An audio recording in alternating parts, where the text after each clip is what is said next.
नमस्कार दोस्तों, स्वागत है आपका आर्टिफिशियल हिस्टोरियन चैनल पर। आज हम एक ऐसे प्रश्न का उत्तर खोजने जा रहे हैं जिसने सदियों से कई लोगों को उलझन में डाल रखा है। भगवान कृष्ण, क्या वह मात्र एक पौराणिक देवता है या एक ऐतिहासिक व्यक्ति भी? यह विषय न केवल धार्मिक दृष्टिकोण से महत्वपूर्ण है, बल्कि यह हमारे अतीत के बारे में हमारे सोचने के तरीके को भी प्रभावित करता है। तो आइए इस रोचक यात्रा पर चलते हैं। हमारे देश में भगवान कृष्ण का पौराणिक पक्ष अत्यंत महत्वपूर्ण और व्यापक है। उनका उल्लेख महाभारत, भगवद गीता और भागवत पुराण जैसे ग्रंथों में मिलता है। कृष्ण को विष्णु के 8वें अवतार के रूप में पूजा जाता है। उनके जन्म से लेकर महाभारत के युद्ध तक की कथाएं, उनकी लीलाएं, गीता का उपदेश, ये सब भारतीय जनमानस में गहरे रचे बसे हैं। कृष्ण की कथाओं का विशेष आकर्षण उनके बाल लीलाओं, गोपियों के साथ उनकी रासलीलाओं और उनके नैतिक उपदेशों में निहित है। लेकिन सवाल उठता है, क्या ये सभी घटनाएं वास्तविक थीं या फिर ये केवल पौराणिक कथाओं का हिस्सा हैं? क्या कृष्ण वाकई एक ऐतिहासिक व्यक्ति थे? कृष्ण के ऐतिहासिक अस्तित्व का सबसे पहला और प्रमुख प्रमाण महाभारत से मिलता है। महाभारत को कई इतिहासकार एक महाकाव्य के रूप में मानते हैं, लेकिन इसकी ऐतिहासिकता पर भी काफी बहस होती है। महाभारत में कृष्ण का जिक्र एक कूटनीतिक और युद्धकला के विशेषज्ञ के रूप में किया गया है। लेकिन महाभारत के अतिरिक्त भी कई अन्य ग्रंथों में कृष्ण का उल्लेख मिलता है। विष्णु पुराण, हरिवंश और भागवत पुराण जैसे ग्रंथों में भी कृष्ण की कहानियां पाई जाती हैं। इसके अलावा मेगस्थनीज जैसे विदेशी यात्रियों के लेखों में भी एक राजा हेराक्लिस का जिक्र मिलता है, जिसे कुछ विद्वानों ने कृष्ण से जोड़ा है।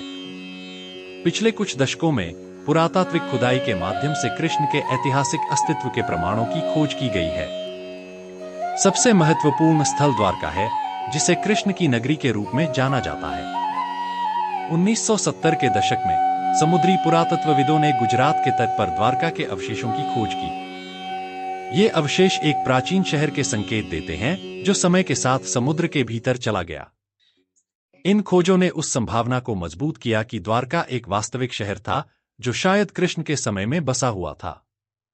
हालांकि इन खोजों की पुष्टि और अध्ययन अभी भी जारी है, और इस पर वैज्ञानिक समुदाय में भी भिन्न भिन्न विचार हैं। अगर कृष्ण को ऐतिहासिक व्यक्ति के रूप में मान लिया जाए, तो सवाल उठता है कि उनका समाज और उनकी भूमिका क्या थी। महाभारत और अन्य ग्रंथों के अनुसार कृष्ण यदुवंश के एक महत्वपूर्ण सदस्य थे। यदुवंशी एक शक्तिशाली और प्रभावशाली कुल थे, जिनकी सत्ता द्वारका में थी। कृष्ण की भूमिका केवल एक योद्धा या राजा तक सीमित नहीं थी, बल्कि वे एक कूटनीतिज्ञ, दार्शनिक और धर्म रक्षक के रूप में भी जाने जाते थे। उनके विचार और उपदेश, जैसे कि भगवद गीता में, आज भी धर्म, नैतिकता और जीवन के गूढ़ सवालों के उत्तर में मार्गदर्शक माने जाते हैं। कृष्ण का दर्शन भारतीय संस्कृति और विचारधारा में गहरे रूप से समाया हुआ है। चाहे वह कर्म का सिद्धांत हो, भक्ति का मार्ग हो या ज्ञान का महत्व, कृष्ण के विचारों ने भारतीय दर्शन को एक नई दिशा दी है। भगवद गीता का संदेश, जिसमें कृष्ण अर्जुन को जीवन, धर्म और कर्म के बारे में उपदेश देते हैं, आज भी विश्व भर में अध्ययन और अनुकरण का विषय है। तो कृष्ण को पौराणिक देवता माना जाए या ऐतिहासिक व्यक्ति? इसका उत्तर पूरी तरह से स्पष्ट नहीं है। कुछ प्रमाण उनके ऐतिहासिक अस्तित्व का समर्थन करते हैं, जबकि कुछ इसे पौराणिक कथा मानते हैं।